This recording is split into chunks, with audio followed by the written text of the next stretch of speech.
Gene technology से relevant next हमारी सब हेडिंग है gene insertion. Gene insertion is introducing copies of desire gene into an organism that lakhs those gene. यानी अगर हमारे पास एक डिजीज़्ड पर्सन है, उसके अंदर अगर हम हेल्दी जीन्स को इंसर्ट करना चाहते हैं तो उसके बारे में जो टेक्नोलॉजीज़ हैं उनको हम डिस्कस करेंगे। In human applications gene insertion और gene therapy has been used to insert the normal genes into patients with defective genes. In other applications it could involve the insertion of gene for disease resistance, faster growth और increased size into plants and animal stocks। यानी हमारे दो मकसद हो सकते हैं। पहला मकसद तो ये है कि अगर कोई डिजीज़्ड पर्सन है जिसके अंदर हम नॉर्मल या हेल्दी जो एक मेंटेनेंस है वो नहीं हो पा रही है किसी जीन की वजह से, उस डिफेक्टिव जीन को रिप्लेस कर दिया जाए। या फिर हमारी ये डिज़ायर हो सकती है कि हम एक हेल्दी या एक नॉर्मल जो इंडिविजुअल है उसके अंदर मुख्तलिफ़ प्रोडक्ट्स को इंक्रीज़ करने के लिए, जैसे प्लांट्स और एनिमल स्टॉक्स हैं, उनकी प्रोडक्टिविटी को ज़्यादा करना चाहते हैं, तो उनमें कोई हेल्दी या कुछ अच्छी ब्रीड के जो हम जीन्स हैं वो डाल सकें या इंसर्ट कर सकें। A recent attempt at human gene therapy illustrates the basic strategy of gene insertion. हमारे पास ह्यूमन की एक एग्जांपल है इसके बारे में। SCID एक सिंड्रोम है, severe combined immuno deficiency syndrome. Disease का एक मजमुआ है ये। It represents a group of disease that affect 1 in 1 lakh infants. Affected individuals have essentially no immune system and they often die from otherwise mild childhood infections।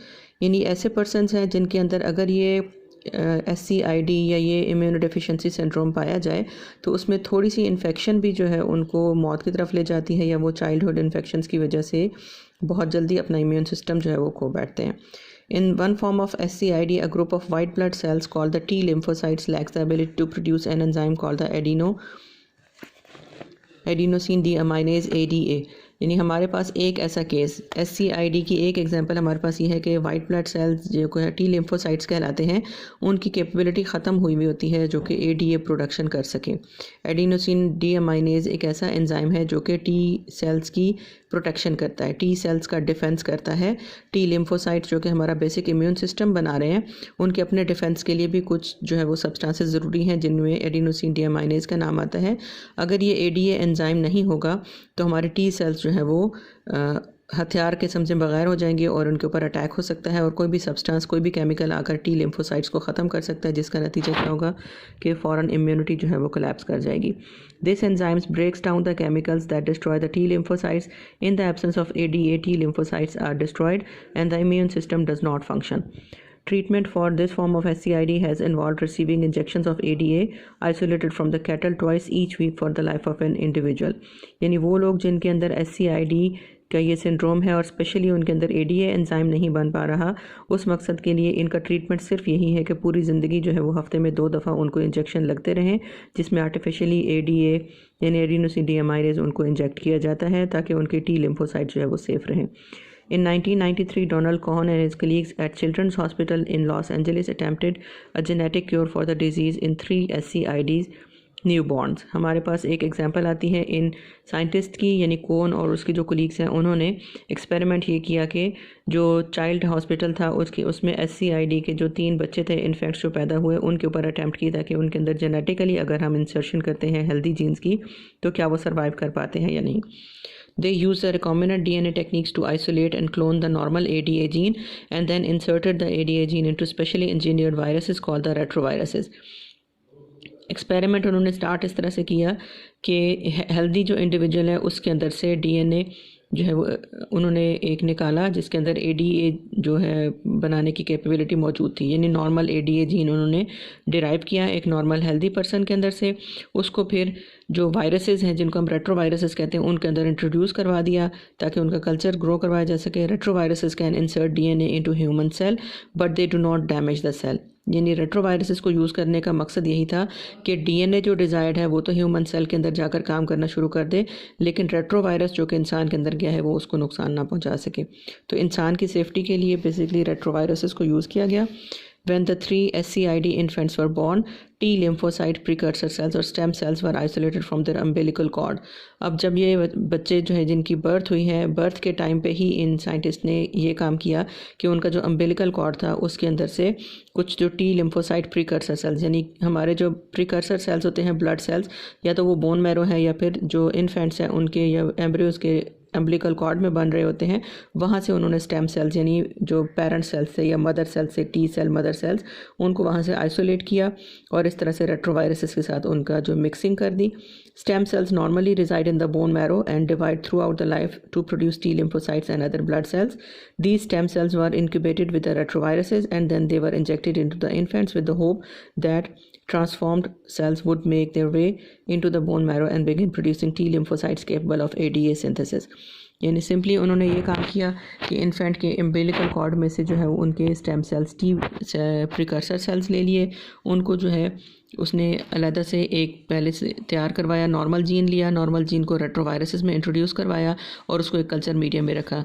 जो infant था उसके stem cells लिए T lymphocytes के culture से और वहाँ से लेकर उनको रेट्रोवायरसेस के साथ इस कल्चर में मिक्स कर दिया। अब ये जो टी सेल्स हैं इनके साथ बेसिकली हेल्दी जीन को इंसर्ट करना मकसद था। दोबारा से इन रेट्रोवायरसेस में जब ये हेल्दी जीन मिक्स हो गया है उसको दोबारा से इन्फेंट के अंदर इनकॉर्पोरेट कर दिया गया या इंजेक्ट कर दिया गया और फिर इंतज़ार किया गया कि देखा जाए कि इस इन्फेंट के अंदर जो टी सेल्स हैं वो नॉर्मली रिप्रोड्यूस कर सकते हैं या नहीं कर सकते। Those attempts at the genetic cure of SCID have been encouraging. The follow-up of studies show that the T lymphocytes, descendants of stem cells treated at the birth of these children, are producing ADA। यानी कुछ अर्सा के बाद उन बच्चों में follow-ups जब treatments किए गए उसमें यही देखा गया कि कुछ हद तक ADA की प्रोडक्शन स्टार्ट हो चुकी है normally. While these children still receive weekly ADA injections, doctor are slowly decreasing the quantity of enzyme injected and are closely monitoring the amount of circulating ADA। यानी क्योंकि उसके अंदर ADA की production अभी start हुई है, अभी नॉर्मल लेवल की नहीं है, इसलिए वीकली अभी इंजेक्शंस भी उनको आर्टिफिशियली दिए जा रहे हैं, लेकिन आहिस्ता आहिस्ता उसकी डोज समझे कम कर दी गई है क्योंकि नेचुरली भी उनके अंदर ये प्रोडक्शन स्टार्ट हो चुकी है। ADA injections may soon be unnecessary. Gene therapies are being designed for other diseases. Genetic diseases like cystic fibrosis and hypercholesterolemia may soon be treated in a fashion similar to SCID treatments. Cancers such as melanoma, neuroblastoma, and brain tumors and AIDS may also be treatable by genetically altering immune cells that are targeted at these disease cells or by creating the immune cells that are resistant to infection by HIV and other viruses. तो hopes तो बहुत है कि बहुत सारी ऐसी diseases जो कि नॉर्मली या ड्रग्स के थ्रू कंट्रोल करना थोड़ा मुश्किल है, उनके लिए जीन इंसर्शन या जेनेटिक टेक्नोलॉजी जो है वो अपनाई जाए। इसके सिलसिले में कंट्रोवर्सी जो है वो बेसिकली एथिकल आ जाती है क्योंकि ये सारे ऐसे केसेस हैं जो कि हम ह्यूमन डेवलपमेंट या ह्यूमन की नॉर्मलिटीज़ के लिहाज से पढ़ रहे हैं। तो कंट्रोवर्सी सिंपली इसमें ये एथिकल लेवल की आएगी कि किसी का जो मज़हब है वो इस चीज़ की इजाज़त देता है कि नहीं कि ह्यूमंस के बारे में जीनोम को क्लोन करना या उसको ऐसा करना मुनासिब है भी या नहीं है। एक इसी चैप्टर के एंड के ऊपर हम एक बॉक्स जो 9.1 हमें दिया गया है उसके अंदर ट्रांसजेनिक एनिमल्स को डिस्कस किया गया है। ट्रांसजेनिक एनिमल नाम से जाहिर है कि जिनके अंदर जीनोम जो है उसको थोड़ा सा इंटरप्रेट कर लिया गया है, उसको मैनिपुलेट किया गया है या उनके जीन्स को थोड़ा सा बदला गया है। बेसिकली मुख्तलिफ़ तरह की डिज़ायर्ड प्रोडक्ट्स हमारे जैसे एग्जांपल ले लें कि ह्यूमंस को जो इंसुलिन दी जाती है उसके इंजेक्शंस प्रिपेयर करने के लिए जो एनिमल्स के अंदर तैयार करवाना या मुख्तलिफ़ ऐसी प्रोटीन्स जो कि इंसान खुद तैयार नहीं कर सकते उसको एनिमल्स के थ्रू उनके अंदर ब्रीडिंग करवा देना ट्रांसजेनिकली और उनसे फिर वो अचीव कर लेना।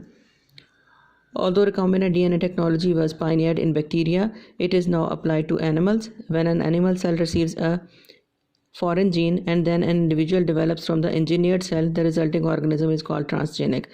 यानी सिंपली ये है कि एक एनिमल का सेल जब भी बाहर से कोई जीन लेता है और उसकी फिर मल्टीपल कॉपीज़ तैयार करता है उसको हम ट्रांसजेनिक एनिमल का नाम देते हैं। अब ये ट्रांसजेनिक एनिमल सिर्फ एक सेल वही हो सकता है जो कि उसका oocyte है या उसका फर्टिलाइज्ड एग है।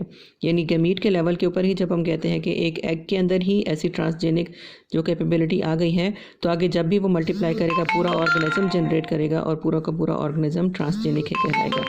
The altered cells can be from oocyte or fertilized egg of the sexually reproducing animal. Because transgenic animals can produce large quantities of valuable drugs, they may revolutionize the pharmaceutical industry. For example, In Edinburgh, Scotland, a flock of sheep now exists that is direct descendant of one Eve, a female sheep named Ethel. यानी अब हमारे पास एक, आप कह सकते हैं कि mega level के ऊपर या एक बड़े लेवल के ऊपर ऐसी एग्जांपल्स मौजूद हैं जिनमें ट्रांसजेनिक एनिमल्स को प्रोड्यूस किया गया है। एक एग्जांपल हमारे पास ईथल के नाम से है। ईथल एक ऐसा पहला शीप की एग्जांपल में आता है जिसमें ट्रांसजेनिक जो है वो जीन्स इंसर्ट कर दिए गए थे और उसके बाद इसकी ब्रीड हासिल की गई। पूरा का पूरा जो फ्लॉक है हमारे पास शीप का वो एग्जिस्ट करता है जो कि ईथल के डायरेक्ट डिसेंडेंट्स हैं। When Ethel was fertilized egg, she received a human gene for factor 8. Factor 8 is a blood protein that animals and humans need for blood clot. यानी हमारे पास एक ऐसा फैक्टर ब्लड में पाया जाता है जिसको हम फैक्टर 8 कहते हैं। ये ऐसी प्रोटीन है जो कि खून को जमाती है और अगर ये ना हो तो उसके बाद जो हीमोफीलिया है डिजीज़ है वो रिजल्ट करती है, यानी ब्लड रुकता नहीं है या उसमें बहता चला जाता है। If it is absent haemophilia results as a result of inserted human gene for factor 8, Ethel and her progeny now produce large amounts of factor 8 in their milk. अब ईथल और उसका जो डिसेंडेंट फ्लॉक है उनके अंदर क्योंकि transgenic है वो इस चीज़ के लिए फैक्टर 8 के लिए उनके अंदर नेचुरली ये चीज़ एग्जिस्ट करती है तो उनके मिल्क में बहुत ज़्यादा मिकदार में फैक्टर 8 प्रोड्यूस होता है। This valuable protein needs only to be separated from the sheep's milk to supply enough clotting factors to all the hemophilias in the world. उसके बाद एग्जांपल एक और आती है, transgenic goats have been similarly engineered to secrete tissue plasminogen activator. अब ये थोड़ी सी उससे ऑपोजिट एग्जांपल है।